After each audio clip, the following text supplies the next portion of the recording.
Greetings, my friends, my family, my loved ones. It's been 3 months since I did a blog because lots of stuff has happened. I'll give you a little update.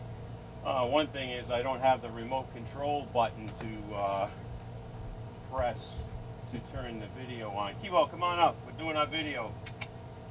So my friends, my family, my fellow artists, my fellow boaters, my fellow dog lovers, my fellow boaters, martial artists, musicians, veterans, and if I forgot anybody, I'm sorry. Kibo, come on, you're the star of the show. Get over here. Come here. Come on up. Come on up. Come on. Yeah. All right. There you go. This is Kibo. Everybody knows Kibo. He's a good boy. Super smart dog. Yep, super smart. Okay. Okay, lay down. Put your chin right there. Go ahead. Lay down. There you go. Put your chin on my knee. There you go. It's going to be a long video, I think. There you go. This is how he gets comfortable. There you go. Get comfortable. Yeah, chin right there. That's Kibo, ladies and gentlemen. So, I had some health issues. Don't worry. I'm still good. Blog number 62, if I didn't mention it. Been painting a lot, but I had a whole month downtime. I got some steroid injections and some medicines and stuff, but I'm doing good now. Also been getting a massage pretty frequently. That helps out a real lot. I go to 77 Chi. She's really good. And let's see. Oh yeah, I want to also, all my fellow cancer survivors, I want to send my love out to you. Keep the fight up, man. I was supposed to be going a couple years ago. I'm not going yet, and they're not going to take me anytime soon. I think the life in here in Georgia has done a lot for that. I got some little notes to remind me, because the older you get, the more your memory's gone. Let's see. Alright. Lots of wildlife in Georgia. I got butterflies that visit me. As a matter of fact, I did my church services this morning, and a big, like, wasp of some sort sat there and watched the whole thing. And when I got done, flew out the door. So, oh boy, yeah. So I had some physical limitations. Yeah, I've been working on a lot of music. So what do? Every week, I try to get out and play a little bit of pool. I paint all week long. I love to shoot pool. When I can find somebody to shoot with. And then Saturdays, I play for the restaurant and the crowd up here from 2 o'clock to 6 o'clock. Usually I play and sing. And other musicians are welcome to come along and join me. I played till 9 o'clock last night. And then I teach 3 or 4 hours worth of art classes a week. So that's in person. Then I do my online classes and critique. So I've been pretty busy that way. So I wake up, my back is killing me, my knee is killing me, I got a freaking headache. I get these migraines from probably allergies, but I get them every day anyway, it doesn't matter. I got a flood. So for you boater people who understand that, whenever you leave your boat, before I get into my story, make sure you shut the water off that goes to your boat on the dock. So many people's boats have sunk. And I got some friends personally that I know that they didn't shut the water off, and they almost lost their boat. I took in a lot of water. So I was sleeping, and I guess the sink, the pipes in the sink broke, and I woke up to a flood. I get up and I'm sloshing through water. I took all the towels I had, anything that would soak water, put it down there, got it outside on the dock. Now, I don't know about all you other people who are my age, but getting up in the morning is, he doesn't want to hear this story. Getting up in the morning is a tough thing, you know, for all of us. We got to get the joints out. Well, first thing I had to do was crawl under the sink. Last thing I wanted to do. So I crawl under the sink and I start ripping it apart. And there it is. that thing broke. Yeah, that thing broke. And now when you're on a boat, you don't have a garage or a shop at your house or a shed in the back where you got parts. So you got a few parts.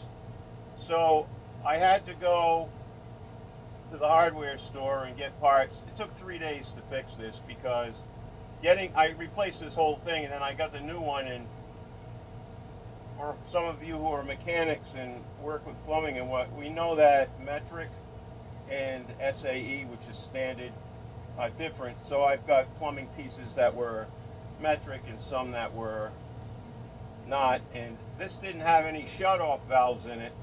So I installed 2 shutoffs, which most everybody has under the sink, but there was none in that. So that was my 3 days of kind of hell.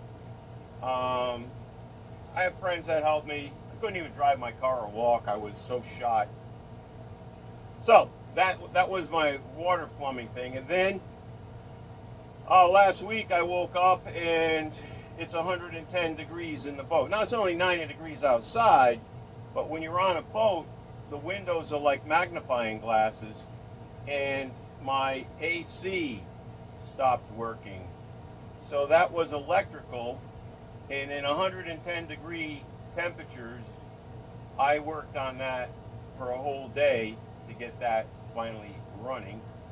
And so that's another boat thing. You know, we have pumps on our boat. I actually have 6 bilge pumps. Bilge pumps are the pumps that if you get water in your boat, they'll pump it out. So the bilge pumps were really good because they were working full time when I had the flood from this bad boy right here. So anyway, then my car window wouldn't go down. The regulator was broken, and the guys who were working on it, they broke my window. Well, it's a 1998 car, so it was not easy finding the part. There's a great restaurant up here, and they got a new menu. It's called Fish Tales, and it's a magnificent restaurant. There's usually an hour wait to get a meal, and it's in Georgia, Richmond Hill, Georgia. And they got excellent food and excellent service. So if you're down this way, I'll have lunch with you anytime. There were a lot of birthdays since and I want to give a shout out when I wrote them down. Yeah, these are my friends that I've had for years, and I want to shout out a happy birthday. My grandsons, Luke and Cole. Well, Luke's birthday is in a few weeks. Brandon, my great-grandchild, and my nephew Wayne. He's a fellow veteran. He's a war veteran. Give him a good, strong handshake when you see him. Wayne Leary in Rhode Island. He's a fellow veteran, war veteran. And Robbie's birthday, Kelly, John, Matt, Kathy, and Patty, and fellow artists. And Cannon up there, he's one of the managers here. Donna and Marlene and Lisa and Jackie and Mark and Carl and Bill and Nancy and Linda and Kate. So I want to wish you all a happy birthday. I did send you a happy birthday, I think, through my through text or something like that. Anyway, so my fellow artists, my RISD alumni, my friends, my students. I always was intrigued with Vermeer, and I know a lot about Vermeer. I read a whole book on him. You know, he did I think 24 paintings in his life. It took him a year to do each painting. He was an art dealer. He died poor, and his works didn't get recognized until 100 years after he was gone. And he had 14 children, and you know, he had a tough life. But and we don't even know who his teachers were. We know he was, you know, friends with several of the masters out of Delft, out of Amsterdam, and he was like the first one that introduced pointillism, and you know, he was considered the master of light. Now, being poor, you see a lot of his paintings, there's a big window in the painting, and that was his light. And can you just imagine him painting all of these pieces of work when he's got 14 kids running around? So that's one thing. So everybody knows the painting, the girl with the pearl earring. That's famous. Everybody knows it. And a lot of artists in art school, we learn to do that as a portrait, as a study. But I haven't seen anybody really put the intense study into like the milkmaid. So I want to do the milkmaid. I want to do the geographer, and I want to do the astronomer. Very, very detailed. If you ever look at his work, even the map in the back. So he was a very detailed painter, but his paintings are not hyper-realism like some of what you see today, photorealism. And he painted in layers. So I've been intensely studying the milkmaid, and it's about 50% done. And I got like 200 hours in intricate study, and that's what I've been working on. And it's quite challenging, but quite educational.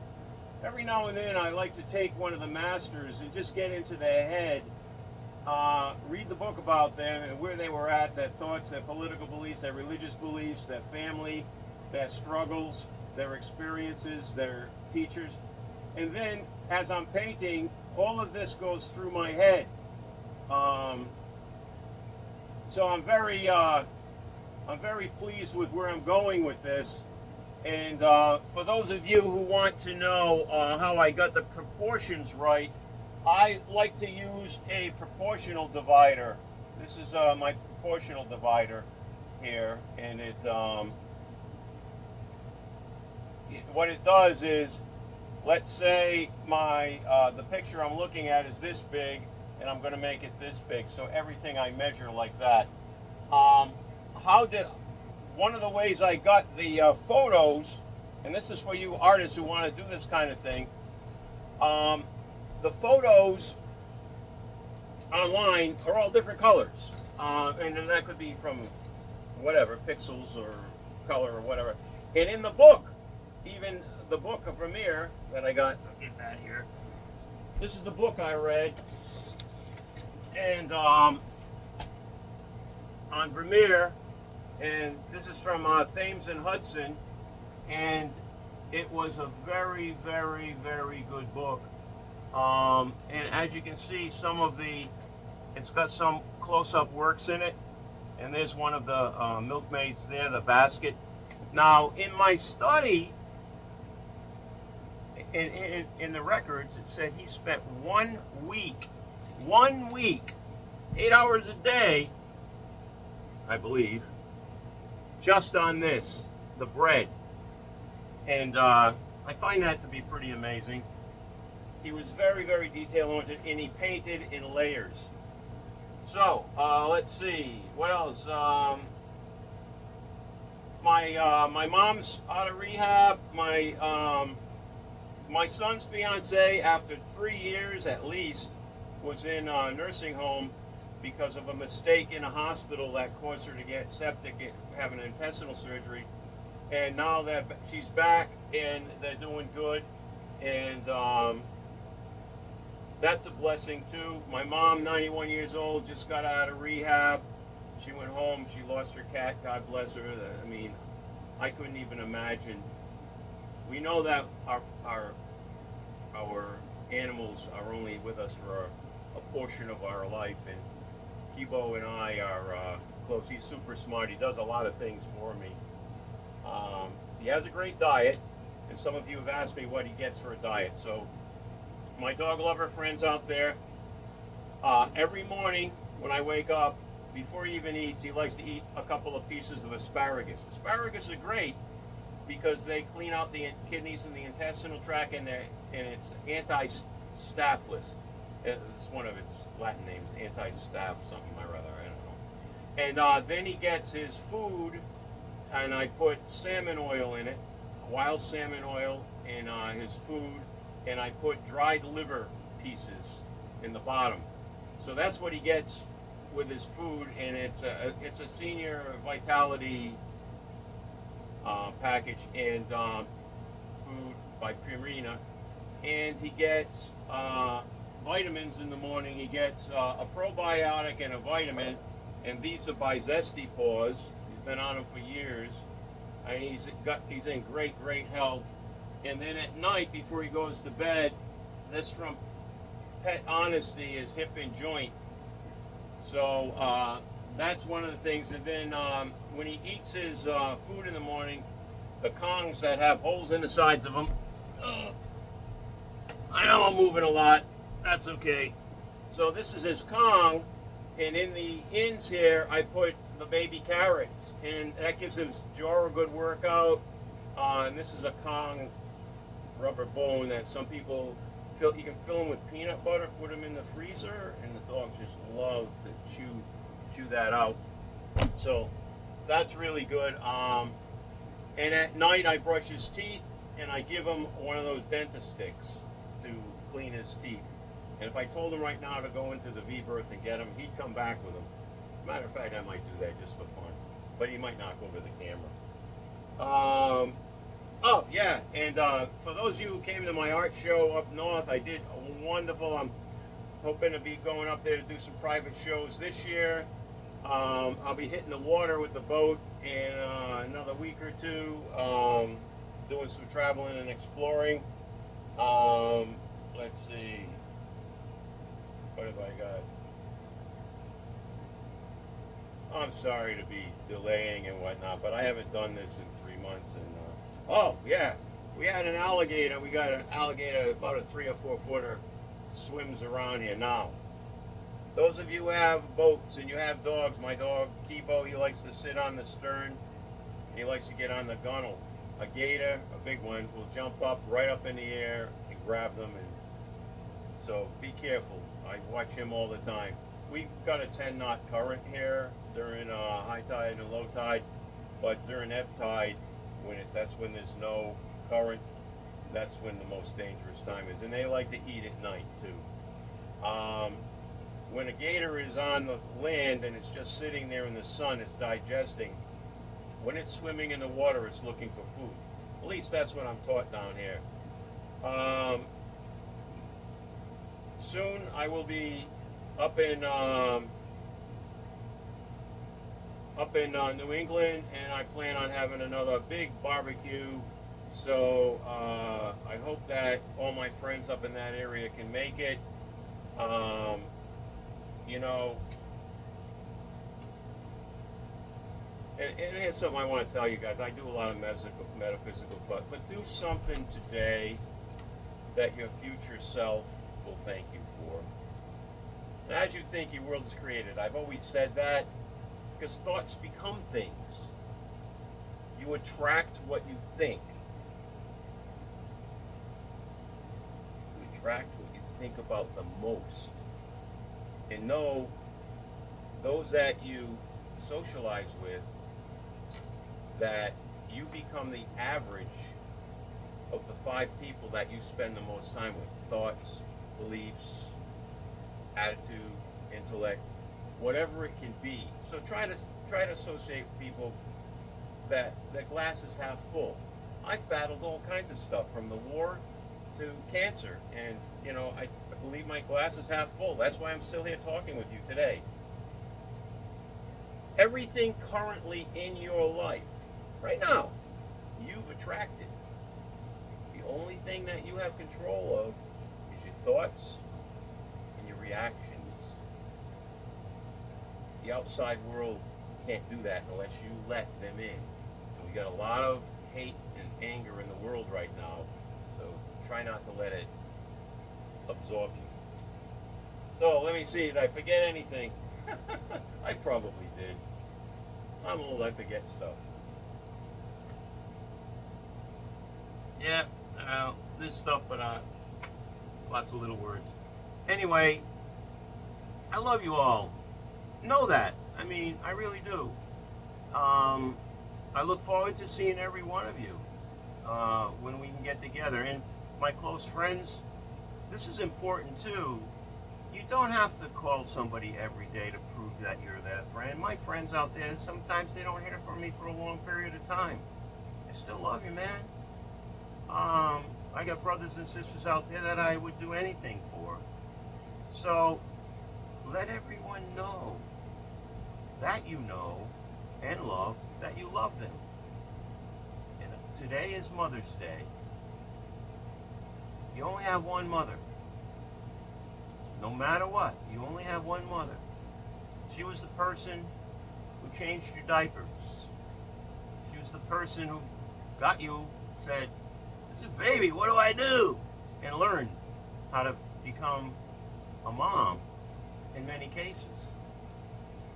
So I want to wish all you mothers out there a very happy Mother's Day. God bless you all. I was a single parent for more than half my life, my children's life, and you need to have pure love to deal with many of the things that come up, and there's nothing like it. Treasure these times. There's a new country song out now. I probably should learn it, and it's about remembering the time that you have right now, because it goes by so fast. Anyway, I love you all, and Kibo, you're gonna say goodbye. He's kind of in a funny way today. It is hot here. It's been a pretty lousy year up in New England, I heard. But anyway, I don't have my automatic shut-off button. I don't have half this stuff. I don't know what happened to it all. Anyway, love you all. Hey, God bless you, and happy Mother's Day again to all you mothers out there.